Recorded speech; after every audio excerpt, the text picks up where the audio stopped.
برنامه خدا. بهار آمد، گلها خندیدند، در باغ و چمن لاله روییدند، پرنده ها در آسمان خواندند، از شادی دلها همه گفتند. سلام عرض ادب خدمت یک شما دوستان. امروز به خاطر یک روز خاص جمع شده اید تا که آن را جشن بگیریم و آن عید است و من به شما دوستان عید را تبریک عرض می‌دارم. در قدم اول از خواهر کوچکمان مهیا جان دعوت می‌کنیم تا که مقاله‌اش را به خوانش بگیرد. پس یک تشویق بلند برای مهیا جان.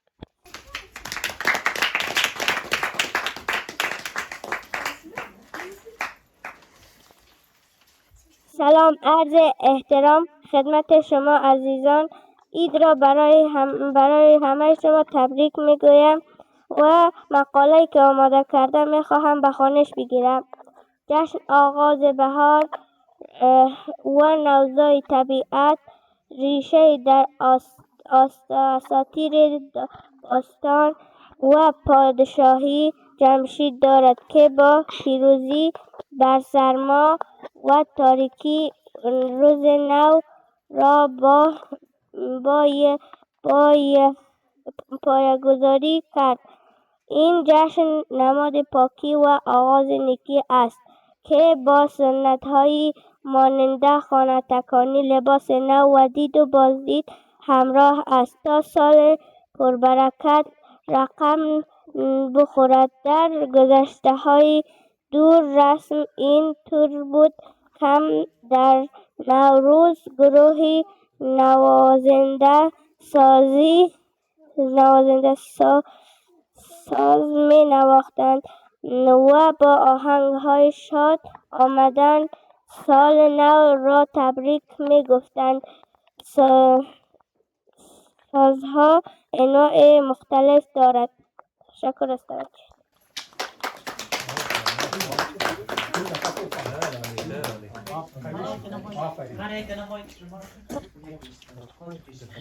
خورشید طلایی درخشید، سبزه در دشت ها رویید. تشکر از خواهر من مهیا جان که برنامه ما را رنگین ساخت. و حالا در این قسمت برنامه از خواهر من زهرا جان خوشمندیم در جایگاه آمده و داستانش را برای ما بخواند. الی آمدنشان تشویق.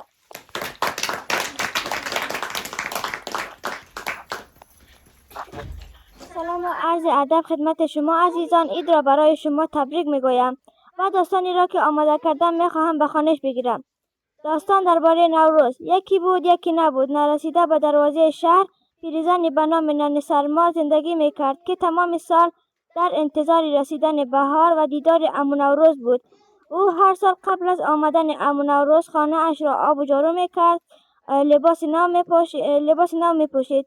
بر اساس افسانه‌های محلی عمو نوروز با کلاه نمدی عصا بر دست در نخستین روز بهار راهی شهر میشد. نانی سرما خیلی دلبخته بود. از خستگی زیاد به خواب میرفت. وقتی بیدار میشد میدید که عمو نوروز آمده و رفته و تنها نشانه‌های مثل گل یا سبزه برای او باقی گذاشته است. این داستان زیبا به ما یاد میدهد که سال نو زمانی برای پاک کردن کینه‌ها، نوسازی دل و استقبال از عشق زندگی دوباره است. دقیقاً مثل طبیعت که پس از زمستان زرد دوباره جان میگیرد.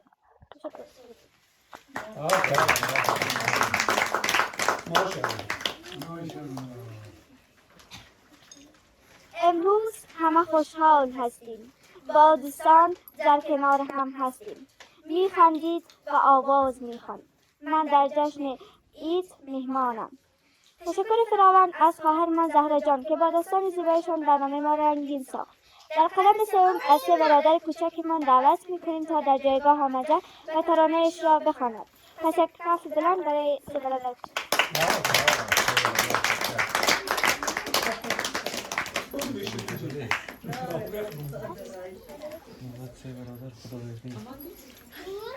خانه تکانی کنید، فصل جدید آمده، سفره نوروز در همه جا گسترید، تازه نمایی کرده بهار و عید آمده، هر طرف از سوی کو بادی بهاری بزن، رنگ و گلشن نوان سبزه پدید آمده.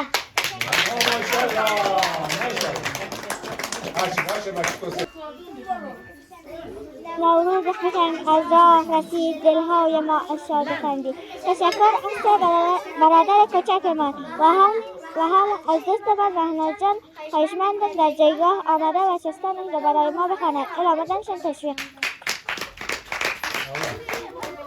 میکروفون دیدی؟ دور بگیری میکروفون. سلام و عرض ادب خدمت شما دوستان عزیز. این را برای شما تبریک میگویم و ما میخوایم چیستان را آماده کردم و برای شما سوال میپرسم و شما جواب بدهید. آن چیست که همیشه جلوی توست اما هیچ وقت نمیتوانی آن را ببینی. جواب بدین. چی بلد؟ خدا. آن چیز که آینه نه همیشه نی آینه. نه آن چیز که همیشه جلوی تو است بعد از چی کار میشه؟ نمیبینی. ولی آن رو نمیبینی ها؟ اکسیژن.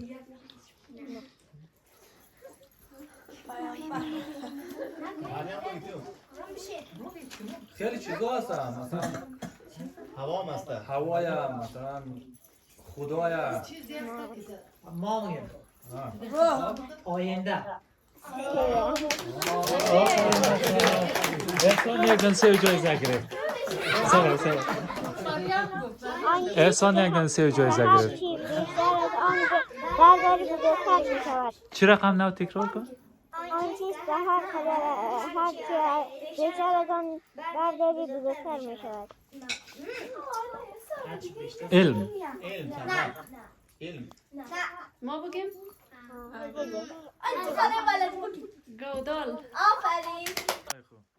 کودکان همه خندان هستند.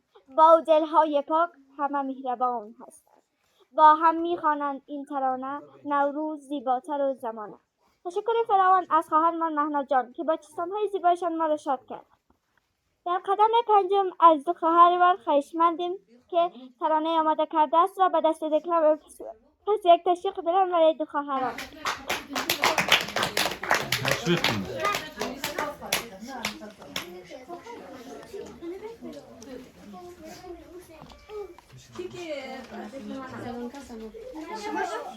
دیکلمه؟ ترانه. زود که برنامه مریم کشک بالا.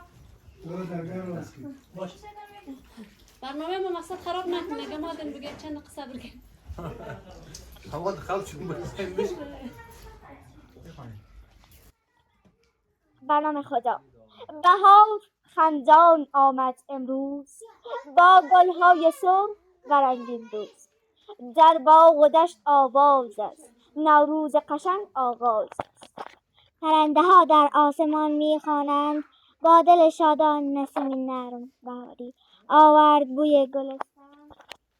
سبزه خندید چمن خورشید تابید بر وطن.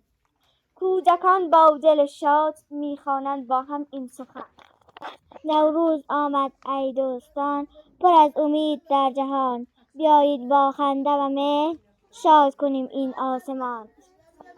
تشکر از توجه. تشویق. نوروز رسید با شادی و نور با بوی گل و باغ و آواز و سرود. تشکر از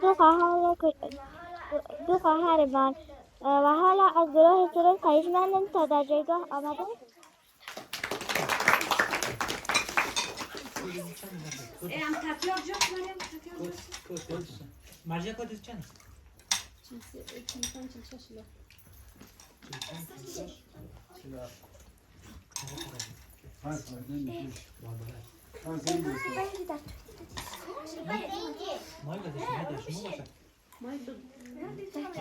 اردو مایک را میگه در دیگه کش کنم.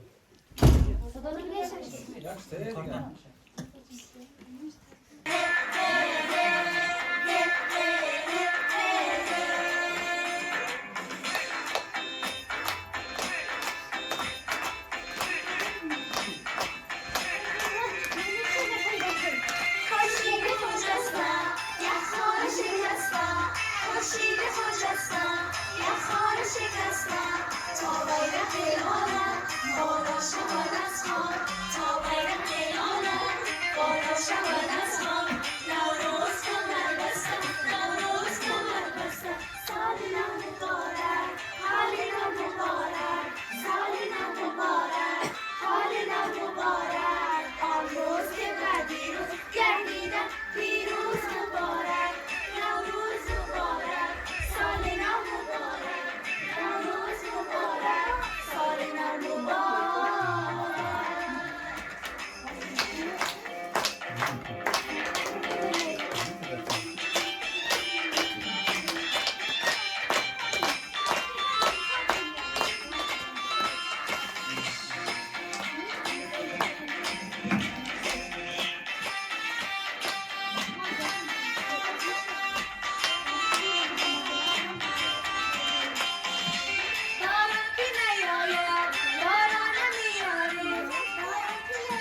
خب بلند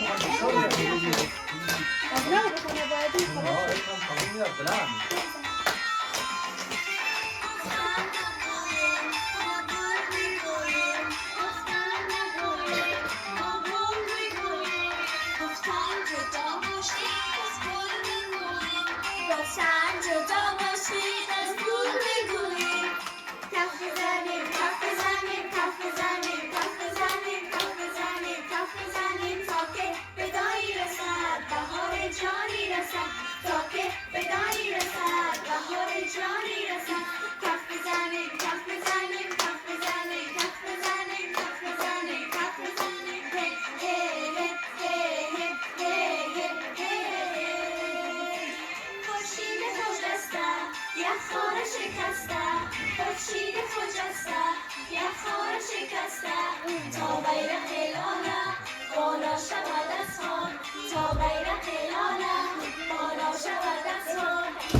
سبز در باغ جوانه زد، گل سرخ در چمن خانه زد، نسیم بهاری آرام وزید، بوی گل در جهان خانه زد. تشکر فراوان از گروه سرود که با سرود زیبایشان برنامه ما را رنگین تر ساخت. برنامه ما به همینجا به پایان می‌رسد. تا دیدار بعد، بدرود.